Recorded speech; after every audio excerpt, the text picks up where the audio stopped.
My partner dropped a hefty sum on a decorative jar and handed it to her old flame. After their intense kiss, she shot me a dismissive look. Without hesitating, I grabbed the priciest pink diamond pendant in the spot and declared I was gifting it to my true love. Then I slipped the necklace around Mia's neck. But later on, my partner had second thoughts and confessed that I was her true love. Unfortunately, it was too late. At the auction, Bella Rose confidently bid on a decorative jar and immediately presented it to her childhood love, Ethan. Seizing the moment, a journalist asked her if the jar was worth the steep price she paid. Bella looked tenderly at Ethan and responded that since he liked it, no amount was too much. Amid the crowd's teasing, Ethan lifted Bella's chin and kissed her. When the kiss ended, Bella glanced at him playfully. Our eyes met, and she gave me a disdainful look before looking away. The auction went on, with various ceramics and jewels on display, until a pink diamond necklace was showcased on stage. And the room went silent. This necklace, deemed flawless by the European Gemological Institute, is a rare find. Because of its high starting bid, only a few were interested. In the end, I won the necklace with the highest bid of the night. When I received the necklace, a reporter asked who I planned to give it to. I replied, "To my true love." Our eyes met again unintentionally. She flashed me a playful grin, looking confident. Then I turned and placed the necklace around Olivia's neck. Olivia's ears slowly turned pink. Her eyes, misty with emotion, looked at me like an adorable bunny. After the auction, I wrapped my arm around Olivia's waist and headed out. I felt eyes glaring at me from behind, but I didn't glance back. That night, a friend opened a bar, and I brought Olivia to support the event.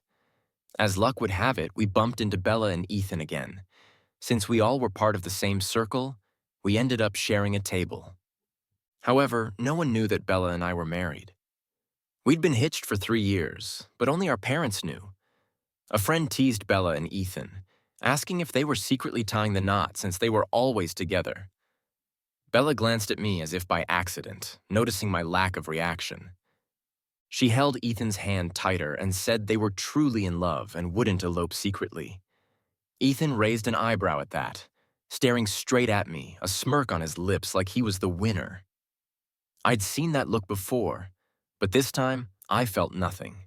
Time can dull everything. Those painful nights, days of drinking and despair are long gone. I scoffed and looked away. Now, whoever Bella was with, it had nothing to do with me.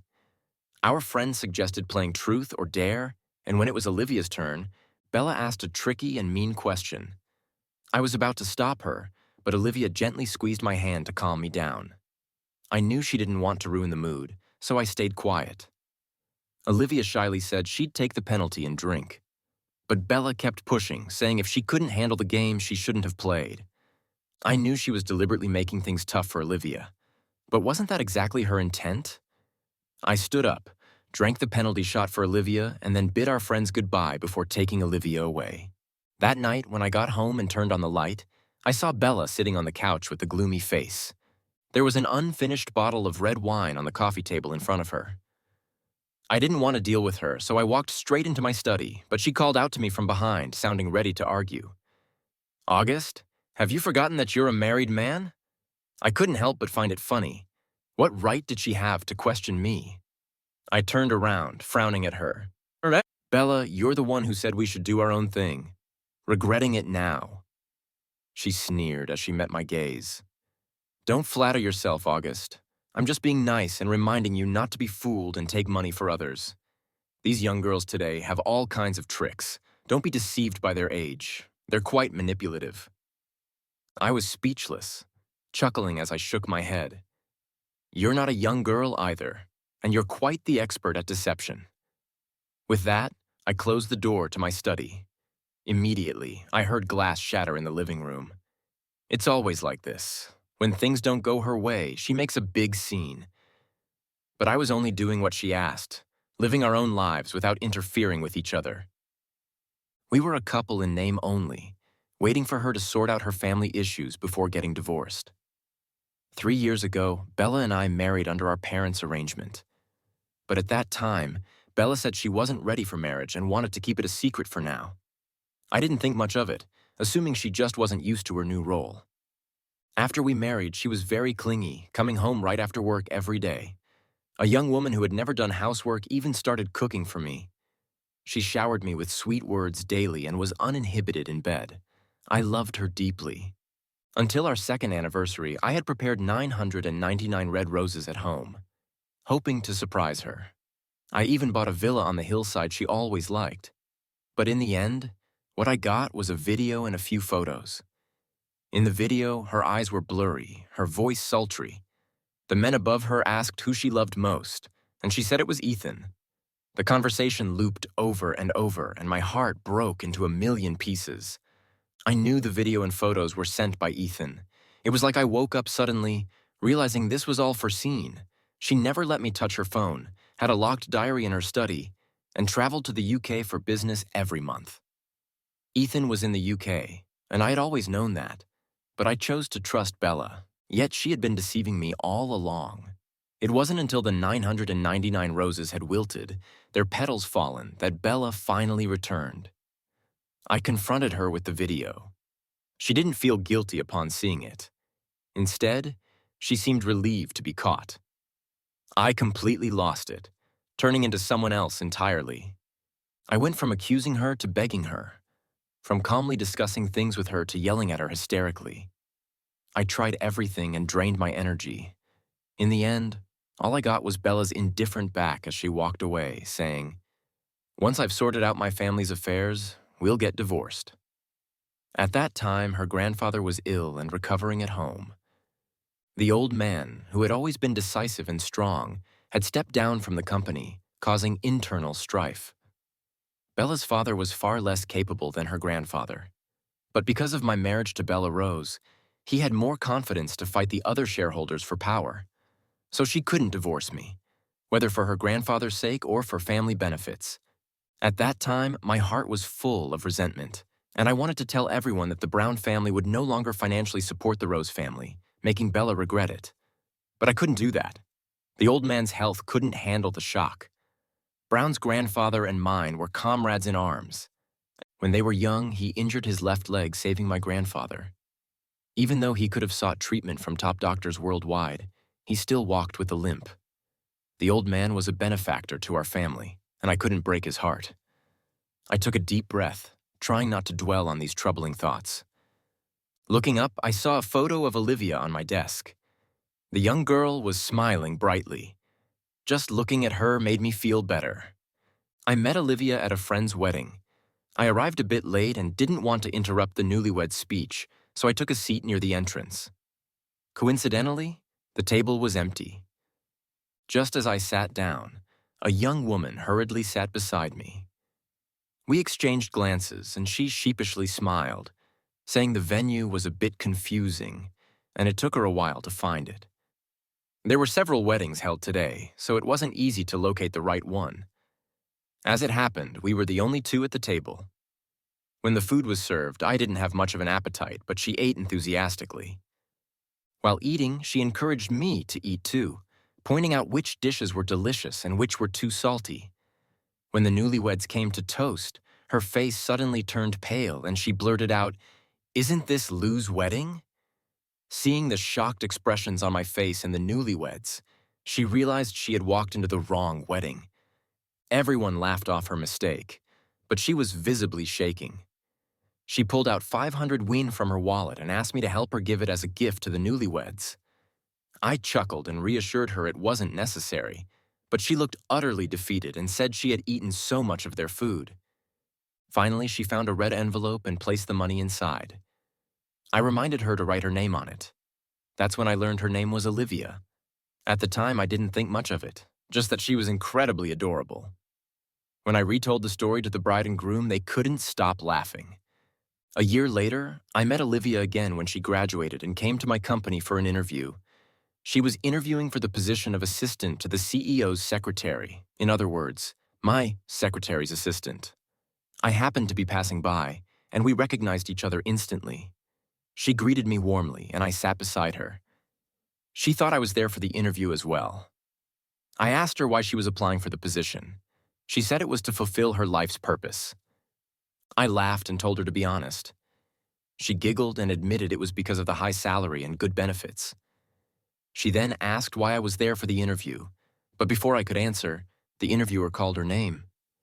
It wasn't until the final interview that she saw me sitting in the center of the room looking completely stunned. The HR manager asked her why she was applying for the position. She glanced at me uneasily, then firmly and seriously said it was to fulfill her life's purpose. Her expression was so earnest, like she was applying to join a political party, but her bright red face betrayed her nervousness. I clenched my fists tightly to stop myself from laughing. At that time, I had just confirmed Bella's infidelity and hadn't laughed so genuinely in a long time. I used to hate Bella at one point, but now I felt nothing. I knew about her and Ethan before we got married. Bella and Ethan's families were neighbors, but compared to Bella's prestigious Smith family background, Ethan was hardly worth mentioning. He was just the illegitimate son of the Johnson family. It wasn't until junior high that Mr. Johnson brought him back into the family. But Ethan had 2 older brothers and a younger sister, all born to Mr. Johnson's legitimate wife. So it was difficult for him to make a name for himself in this circle. But Ethan was smart. He knew the Smith and Johnson families were evenly matched. As long as he could win over Bella, his position in the Johnson family would be secure. From then on, he got close to Bella, but sometimes he kept a bit of distance. During high school, he outwardly rejected other girls who showed interest in him. But where Bella couldn't see, he flirted just enough to keep other girls interested. So, despite his cold demeanor, girls kept chasing after him, never letting up. Although Ethan never dated any other girls, he also never confessed his feelings to Bella. All of this was unacceptable to Bella, who had never faced rejection. She'd grown up being pursued and adored by everyone. It wasn't until college that the two of them finally got together. Most of what I knew about this came from friends. They thought Ethan had ulterior motives, but Bella was a hopeless romantic, beyond saving. I heard they later broke up because of incompatible personalities, both too proud to compromise, neither wanting to back down, and so, heartbroken, Ethan left abroad. Later, they rekindled their relationship, staying in touch on and off. Some people in our circle knew about it, and if I had bothered to investigate, I would have found out much sooner. But I was too trusting of her during our early marriage. Or maybe I just didn't want to see her as someone so unworthy. After I received the video of Bella and Ethan, I had someone investigate. And that's when I learned the truth. Ethan had left the country because his biological mother had introduced him to a socialite far more advantageous than Bella. The socialite insisted they go abroad together. So he dumped Bella. But he left himself a way back, making it seem like Bella still had a place in his heart. It was obvious that his contact with Bella was just preparation for coming back to fight for his inheritance. I remember when I told Bella everything, trying to show her Ethan's true nature. Her expression went from indifference to mockery. She said she never imagined I could be so despicable as to slander Ethan. That look in her eyes, I'll never forget it. But it was that very look that snapped me back to reality. The next day, Olivia noticed my dark circles and gently scolded me for not getting enough rest. Like a magician, she pulled out a thermos, poured me a bowl of chicken soup, and said I needed to replenish my strength since Bella was the one who left me battered and bruised. Then Olivia was my medicine. She filled the void in my broken soul, embracing my shattered self. I remember the day Olivia confessed to me. Her eyes were full of warmth and honesty. I could feel her pure love, but I couldn't accept it because I didn't deserve it. I told Olivia everything: the hidden marriage, Bella's infidelity, and my plans for divorce. After hearing everything, Olivia thought for a moment, then frowned and asked if the real reason I wasn't getting a divorce was because I was worried about Grandpa Brown's health. I firmly said yes. She asked if I still loved Bella. I answered with even more conviction that I didn't. In truth, it wasn't just that I didn't love her anymore. I despised her. Since I found out about Bella's affair, I hadn't touched her. I found her repulsive. After hearing this, Olivia let out a long sigh of relief. She muttered, "That's good, that's good." Then she looked up at me with sincere eyes and said, "I can wait for you. I'm still young." From that moment on, we often had meals together, went to movies, hiked. We stayed in a state that was more than friends, but not quite lovers. I wanted to be with her wholeheartedly, without any baggage. I think she understood that about me. On the day of the auction, it was the first time I introduced Olivia in front of others. My true love. It wasn't because I was provoked by Bella and Ethan's kiss. It was because I genuinely wanted to be with Olivia. I wanted to give her everything beautiful in this world. Buying that pink diamond necklace wasn't an impulsive decision. I knew Olivia liked pink diamonds. Bella mocked me, saying Olivia was just a gold digger who was after my money. I didn't bother arguing with her. There's no point explaining summer to a cicada. She even pretended to kindly remind me that a gold digger wouldn't fit in with high society, that she was beneath me and only good for a fling. But what she didn't know was that Olivia came from a good family, just very low-key. Olivia's father is a well-known traditional Chinese medicine doctor. Her mother is a university professor. Olivia herself is exceptional. She's diligent and responsible at work, with top-notch professional skills. She's beautiful, sweet, and kind. She grew up surrounded by love, with a heart full of sunshine, always willing to share her light with others. On the weekend, I went to the old house to visit Grandpa Brown. Grandpa Brown has always been very fond of me, and I visit him whenever I can. Even though he's elderly and has a weak heart, his eyes are still sharp, as if they can see through everything. I played chess with him and talked about work. He would share some internet jokes with me, claiming to be a master surfer of the web. During dinner, Grandpa Brown was the same as always, constantly putting food on my plate. He said that a man needs a strong body to eliminate all demons and monsters. I smiled and agreed, then made sure to eat everything he served me. As I was about to leave, Grandpa Brown patted my shoulder, his tone gentle. "You rascal, you finally have a smile on your face again."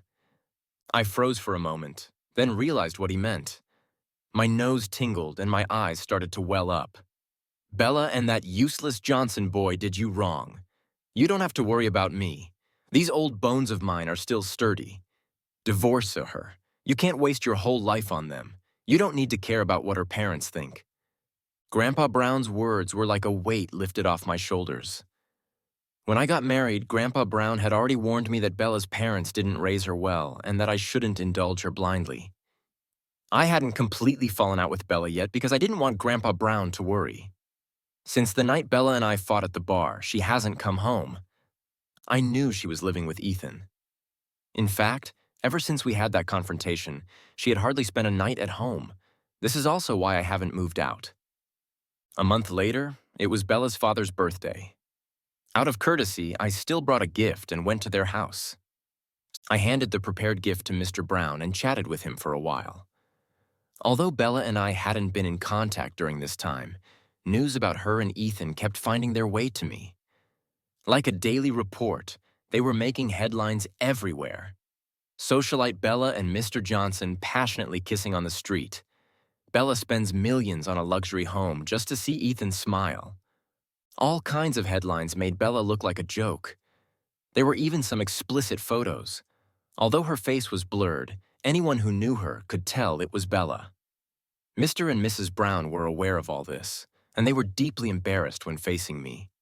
They blamed themselves, saying it was their fault for not raising their daughter properly. But they still tried to persuade me to forgive Bella. I didn't say anything, just quietly changed the subject. At that moment, Bella came home. The moment she saw me, she threw her bag at me with full force. Before I could say anything, as she started cursing me, "August, I really underestimated you. How could you do something so shameless? Stabbing me in the back. Are you even a man?" Bella was convinced that I was behind all the negative reports about her, including the explicit photos. She believed it was all my way of getting revenge on her. Mr. Brown was furious and told her to shut up, insisting that I was a man of integrity and would never do something so underhanded. Even Mrs. Brown tried to calm her down, saying that someone else must have been behind it. But Bella seemed to have lost all reason, glaring at me with pure hatred. In the end, Mr. Brown, angry beyond measure, called her shameless. She argued that there was nothing wrong with pursuing love. Mr. Brown retorted that Ethan was no good and that she should cut ties with him before their father-daughter relationship was completely severed. But she was convinced that I had been bad-mouthing Ethan to the Brown family. She pointed at me and unleashed another barrage of insults, calling me petty and deceitful. Heaven knows I hadn't even mentioned them once. In the end, Mr. Brown was so angry that he slapped her. Bella grabbed her bag and stormed out. She didn't care about Mr. and Mrs. Brown's feelings at all. I quickly followed her out and called after her. She raised an eyebrow at me. "What? Are you trying to reconcile?" I smiled. She was still so arrogant. I took the divorce papers from my car and handed them to her. Her expression shifted from shock to anger as she saw them. She glared at me with wide eyes. "August, are you out of your mind?" Seeing that I didn't react, her expression changed again. "Are you serious? You can't really be thinking of marrying that little girl, can you?" I sighed, not wanting to waste any more words. Reluctantly, I said, "Take a look at the contents of the agreement. If you have any issues, you can talk to me or contact my lawyer directly."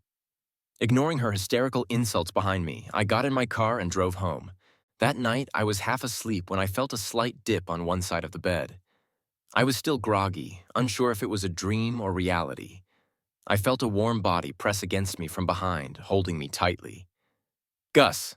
Bella called my name, trying to sound seductive, just as she was about to slip her hand into my pajama shirt.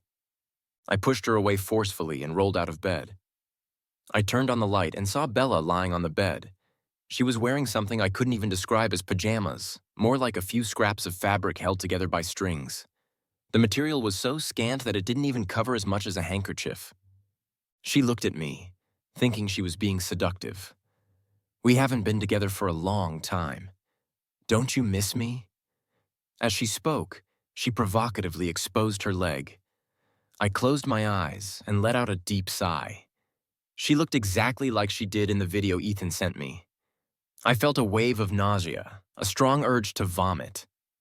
"Gus, can that little girl satisfy you? What does she even know?" I couldn't understand how this woman could be so shameless. "Get out," I said coldly. She tried to say something else, but I cut her off sternly. "Get out of here." Her expression changed instantly. "You really don't know when to take what's offered, do you? You'll regret this." I did regret it. Regretted not locking the bedroom door before going to sleep. Bella stormed downstairs and shattered every dish she could find. The TV, the fridge, nothing was spared. She was panting with rage, sitting on the couch, glaring at me. I looked at her with indifference, signed the divorce papers as soon as possible. Seeing that she didn't leave, I decided I didn't want to argue with her anymore. I took a quick look around. There was nothing important to take. All my important documents were kept at my parents' old house. I only took Olivia's photo from my study and left the villa. I looked up at the sky, which was beginning to show the first light of dawn. Finally, the night was over.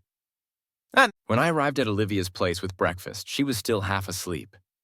She looked like a little puppy that had just been woken up, her hair all fluffed up. When she saw it was me, she immediately jumped into my arms, hugging me tightly. "What are you doing here?" Before I could answer, she exclaimed, "You're burning up." It turned out I had a fever. No wonder I felt like my body was weighed down with lead, drifting in and out of consciousness all day. Even though the fever eventually broke, my whole body still ached. Olivia kept gently massaging me, trying to ease the pain, but I felt bad for making my little princess work so hard.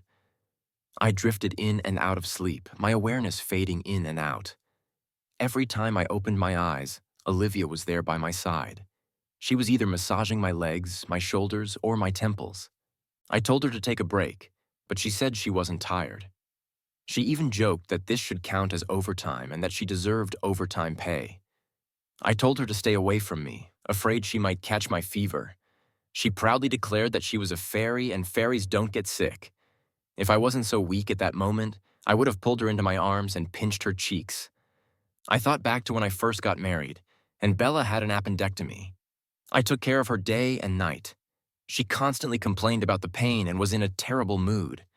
She lashed out at everyone around her. Doctors, was in a terrible mood.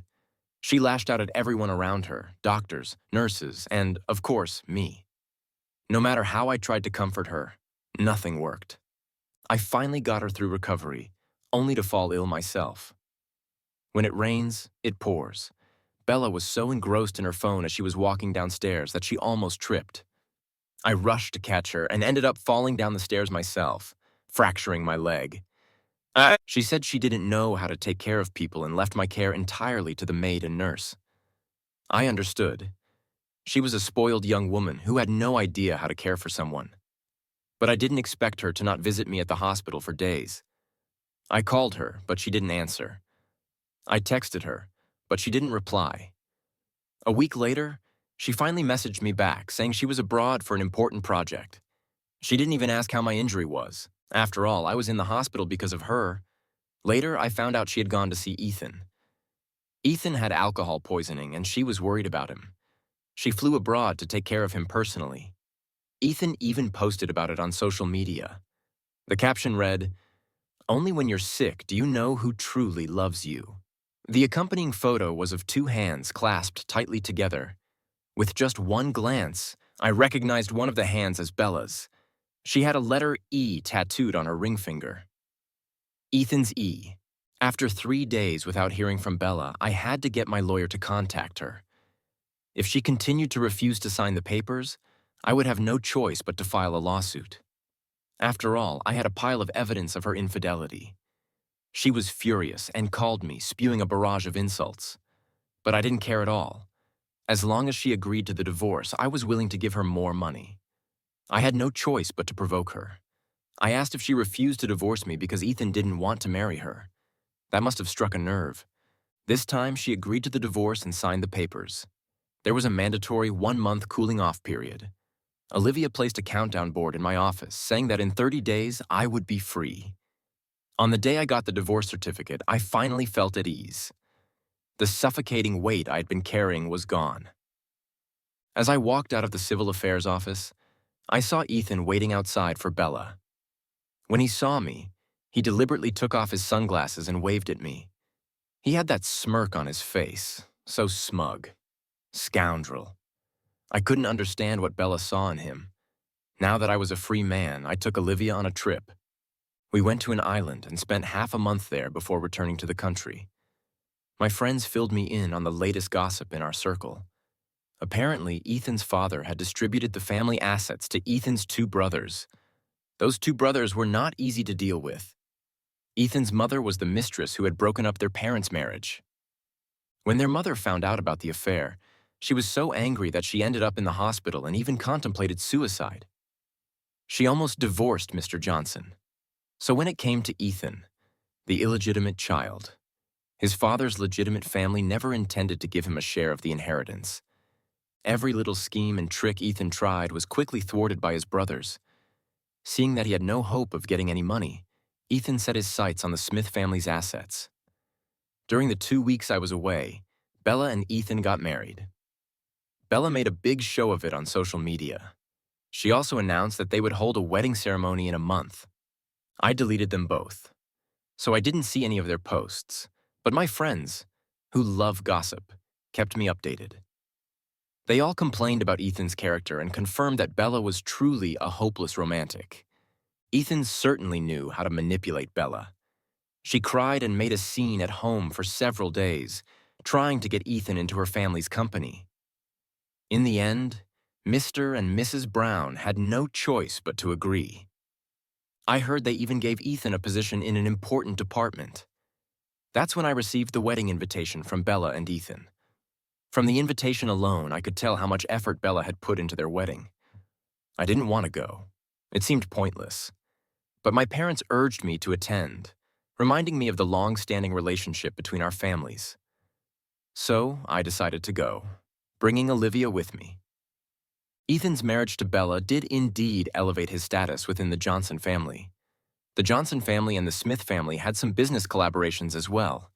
Ethan's father and his stepmother even attended the wedding. When the wedding began, The bride and groom exchanged heartfelt vows.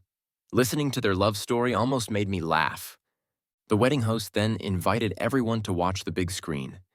It showed their wedding photos and some old pictures. Suddenly, the screen changed. It began showing videos of Ethan fooling around with other women. It was utterly disgusting. And it wasn't just one woman.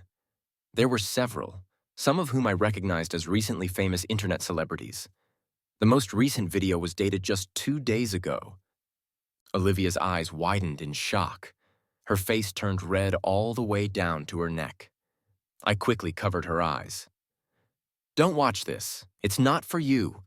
What followed was Bella's screams and curses, turning the entire wedding into chaos. I hurriedly took Olivia out of the venue. That evening, many friends who attended the wedding shared the aftermath in our group chat. It turned out that after we left, the video on the big screen kept playing. They couldn't turn it off. It just kept running until the end. The highlight was a segment where Ethan talked about me. He was speaking with a man in a baseball cap, saying that Bella was stupid and easy to fool. Ethan handed the man a card, instructing him to leak the story about him and Bella, including a few photos. These were the very photos that caused a scandal, showing Bella in compromising positions. The men expressed concern that Bella might trace it back to him. Given the Brown family's influence, Ethan confidently assured him that Bella wasn't smart enough for that. He said that as long as he subtly guided her, Bella would suspect me as the mastermind. He even complained that if it weren't for the Brown family's assets, he wouldn't bother with her at all. After that, everyone at the wedding was asked to leave by the Brown family. After all, it wasn't something they wanted to publicize. Honestly, when the reporters first exposed Bella and Ethan's affair, I had already suspected it was Ethan's doing. Ethan wanted to use public opinion to force Bella and me apart. He knew that the rumors would reach both of our parents, and no one could continue to turn a blind eye, even if only to save face. I couldn't just sit back and do nothing, but I didn't feel the need to explain myself. I saw Bella again about half a month later. She was waiting for me in my company's parking lot. When I saw her, it felt like a lifetime had passed since we last met. She stood next to my car, refusing to leave. She tried to get into the car, but I wouldn't let her, so she clung tightly to the side mirror, her eyes red and teary as she looked at me. "Why did you sell our marital home?" she asked. Her voice choked with emotion. I was speechless. That house was something I bought before we got married, but just the thought of her living there made me uncomfortable. So I sold it. I looked at her in confusion. "What does it have to do with you?" As soon as I said that, tears started streaming down her face. But I felt nothing. She said she had divorced Ethan and had completely cut ties with him. She kept repeating that she knew she was wrong, that she regretted everything. She asked if I could give her another chance. She claimed that she had been deceived by Ethan. She said she had thought our marriage was just a business arrangement, but she had realized that she had fallen in love with me long ago. Ethan had also lied to her, telling her that I was the one who leaked her explicit photos, causing her to misunderstand me. She said she agreed to the divorce out of anger. She said she now realized that I was the only one who truly cared for her. I laughed. Was there something wrong with her mind? We stood there for 10 minutes, but she still refused to leave. I got out of the car, and her eyes lit up, thinking I had softened. Before she could say anything, I quickly ran to my other car, and before she could catch up, I sped away. In the rearview mirror, I could still see her staring in the direction of my car. After this, I thought she would give up, but to my surprise, she went to my parents' house. She started helping the maid with the chores every day, no longer carrying that arrogant attitude she once had. Eventually, she even knelt on the ground and refused to get up, begging my parents and me for forgiveness. My parents had no choice but to call me my mom. Seeing how much weight Bella had lost, began to feel sorry for her. My dad, on the other hand, was not pleased. He told my mom that she was too soft-hearted, and he firmly believed that people's true nature never changes. I told my parents directly that I had a girlfriend, and our relationship was very stable. We were even planning to get married. Only then did my mom give up on the idea of reconciliation. What I didn't expect was that Bella would go as far as to slit her wrists to see me. Mrs. Brown called me, begging me to visit her and talk some sense into her. When Grandpa Brown found out, he scolded Mrs. Brown, saying that Bella was just reaping what she had sown. He told me not to go see her and to let her reflect on her own actions. Olivia urged me to visit Bella to put an end to things once and for all. She said I should make it clear. So I went to the hospital. When Bella saw me, the tears started flowing again. She tried to hold my hand, but I refused. August, can't you give me just one more chance? This time, I'll stay by your side, take care of you, okay? Can't you at least give me a chance to pursue you? After saying that, she broke down, sobbing uncontrollably. Bella, although we didn't have a strong emotional foundation before we got married, I was completely devoted to you after we tied the knot.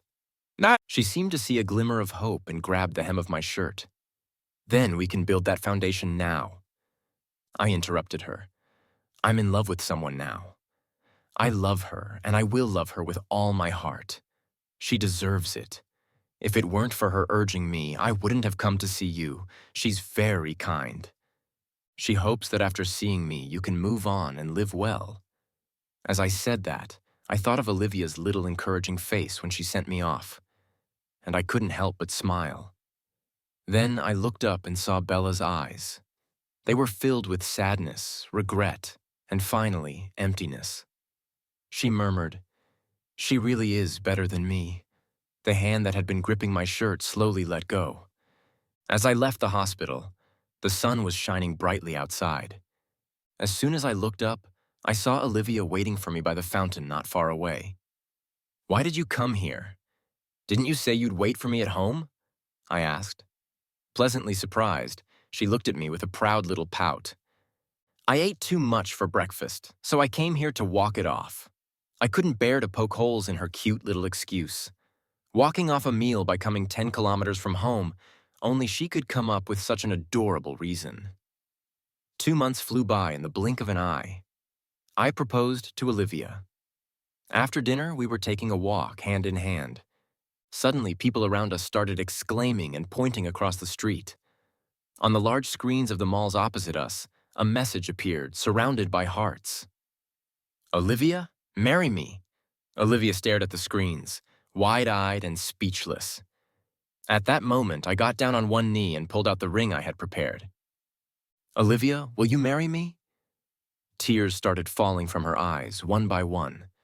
As she helped me up, she said, "Yes." I looked down, and she looked up, our eyes meeting. All we could see in each other's eyes was warmth and tenderness. We set our wedding date for 6 months later. The meeting between our parents went very smoothly. Olivia's parents liked me a lot, showering me with praise. My parents, in turn, were even more attentive to Olivia than they were to me. My mom used to be a French teacher, and she always tried to force me to learn French, but I wasn't interested at all. Just hearing French gave me a headache, but Olivia knows French. It was just an elective course she took in college, but she learned it quite well. Now she and my mom chat in French all the time, sharing secrets and laughing nonstop. Now she and my mom chat in French all the time, sharing secrets and laughing nonstop. My dad and I are left completely in the dark. I didn't expect my dad and her dad to both enjoy fishing. These two old men had both been scolded by their wives for being too obsessed with fishing. And now they had found companions. The two mothers also became good friends, taking yoga and photography classes together. Olivia and I were more than happy with the situation. At a friend's gathering, someone mentioned Ethan. They said he was in a really bad spot now. Mr. Johnson was ashamed of him and refused to acknowledge him. Ethan was born because his biological mother had him secretly, and Mr. Johnson only found out later. Ethan's biological mother then used various methods to force Mr. Johnson to bring Ethan back into the family. Ethan's stepmother and brothers didn't do anything to him because they didn't care about him. They treated him like a pet, something to keep around but not to worry about. They could keep an eye on him to prevent him from causing any trouble. But now, after the video at the wedding, Ethan had completely embarrassed the Johnson family. He had also angered the Brown family, who would have loved nothing more than to throw him into the sea to feed the sharks. Everyone at the gathering wondered who was responsible for exposing the video at the wedding. They said it was incredibly satisfying. I knew who it was, Ethan's two half-brothers. They had approached me for a partnership, but I declined. Even for the sake of Grandpa Brown, I couldn't allow the Brown family to be humiliated like that. I heard that recently Ethan had been hanging around the circle of wealthy women. He was using flattery and charm to survive. It seems he latched on to a married older woman. The woman's family had money, but her husband wasn't someone to be trifled with. When her husband found out about the affair, he had Ethan's manhood destroyed. Now Ethan is the laughingstock of the entire circle. Before the wedding, I accompanied Olivia to try on wedding dresses. She pouted and said that trying on wedding dresses was exhausting. She tried on one dress after another. She kept asking me which one looked the best, which one had the most grace, which one was the most unique. I smiled and answered her every question. She held up the hem of her dress and said she was going to try on another one. As she walked away, she muttered that she had to choose carefully because it was the most important day of her life. But what I wanted to say was, Olivia, my true love, it doesn't matter which wedding dress you choose. As long as you're the bride, it'll be perfect.